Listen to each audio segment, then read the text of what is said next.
E aí, bora conversar sobre o poder das palavras? Mas se prepara, porque a gente vai mergulhar numa perspectiva que talvez seja totalmente nova. Vamos deixar de lado aquelas ideias de manifestar a realidade, para descobrir o que a Bíblia realmente quer dizer com um conceito poderoso chamado dabar. A vida e a morte estão no poder da língua. Provérbios 18, 21. A gente já ouviu isso 1 milhão de vezes, né? Esse versículo virou a base para um monte de ideias hoje em dia, tipo lei da atração, ou aquela noção de que podemos simplesmente declarar as coisas e criar nossa própria realidade. Mas será que isso mesmo? Então, a grande pergunta que fica é: o que esse versículo tão famoso significava de verdade para quem escreveu lá atrás, no seu contexto original? É essa pergunta que vai guiar nossa análise de hoje. Vamos juntos desvendar esse mistério? Pensa bem. Hoje em dia, as palavras parecem baratas, né? É um post numa rede social, um comentário rápido, uma opinião que amanhã já mudou. Elas se tornaram quase descartáveis. Mas na mentalidade bíblica, especialmente na hebraica, uma palavra tinha um peso, uma substância. Era algo muito, mas muito mais profundo. E é aqui que o jogo vira. A chave para entender tudo isso é que no pensamento hebraico, uma palavra não era só um som, era uma ação. Ela literalmente estabelecia uma realidade. Mas, e esta é a parte crucial, isso só acontecia dentro de um contexto de aliança. Uma aliança é um pacto, um acordo sagrado com regras e responsabilidades bem claras. Para a gente conseguir captar isso na essência, tem uma palavra em hebraico que é a chave mestra. Sabe, uma palavra que vai literalmente reorganizar nossa cabeça sobre o poder da fala. E essa palavra é dabar. Isso aqui é simplesmente genial. Olha só, em hebraico, dabar quer dizer palavra, mas também quer dizer evento, acontecimento. Não é só um detalhe de tradução, gente. É uma visão de mundo inteira. Falar algo e acontecer algo não eram coisas separadas. A palavra era o acontecimento. Mas calma aí, tem um detalhe fundamental aqui. Existe uma diferença gigantesca entre o dabar de Deus e o dabar dos seres humanos. Lá em Gênesis 1, a palavra de Deus é criadora. Ele diz, haja luz, e a luz simplesmente passa a existir. É soberana. Já a nossa palavra é responsiva. Lembra de Adão nomeando os animais? Ele não cria os bichos do nada. Ele participa da organização da criação usando a autoridade que Deus deu a ele. E é aí que a gente chega no ponto central da nossa conversa, o dabar pactual, ou seja, a palavra da aliança. Veja bem, não tem nada a ver com mágica, com abracadabra para conseguir o que a gente quer. Tem a ver com resposta.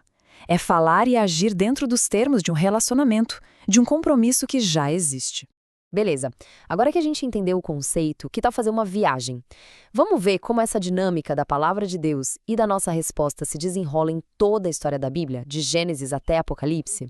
Essa linha do tempo aqui é como um mapa do tesouro. Olha que legal a progressão. Começa lá em Gênesis, com a resposta do homem à criação, passa pela resposta de um povo inteiro no Sinai, vira um eco na boca dos profetas, atinge a perfeição em Cristo e no final se torna uma só voz lá em Apocalipse. É uma jornada. Vamos pegar o exemplo do Sinai para ver isso na prática. Primeiro, Deus fala, ele estabelece os termos do pacto. Mas olha o que acontece depois. O povo não fica calado, eles respondem com a boca deles, tudo que o Senhor falou, a gente vai fazer.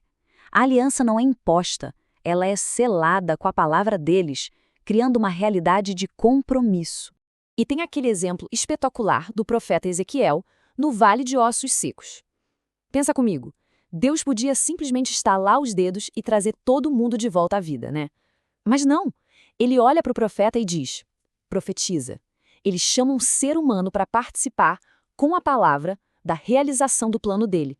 E é aqui, gente, que a nossa cultura ocidental moderna se perde completamente.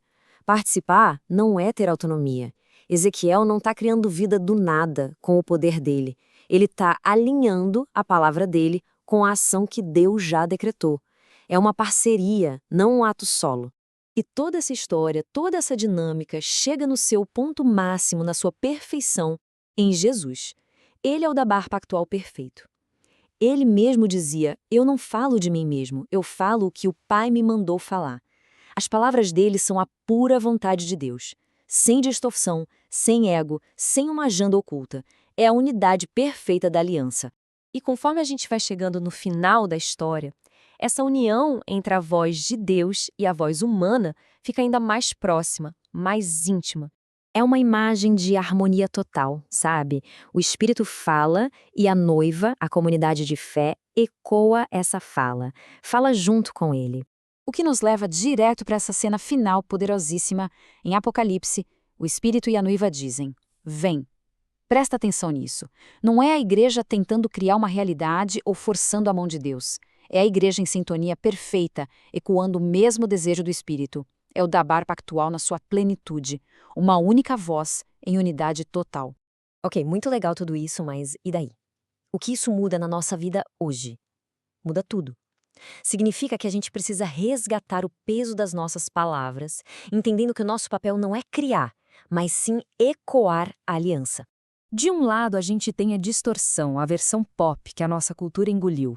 Minhas palavras criam meu futuro. Eu declaro e pronto. Isso nos coloca no lugar de pequenos deuses. Do outro lado, a gente tem a realidade bíblica, o Dabar pactual, que diz: minhas palavras me alinham à aliança que Deus já fez. A diferença é gigantesca, de criador soberano para um agente moral dentro de um relacionamento. E claro, isso transforma completamente o jeito que a gente vê a oração. Orar não é uma técnica espiritual para convencer Deus a fazer o que a gente quer. Orar é se colocar de volta no lugar certo dentro da aliança. Confessar um erro é restaurar o pacto. Perdoar alguém é reconstruir a aliança.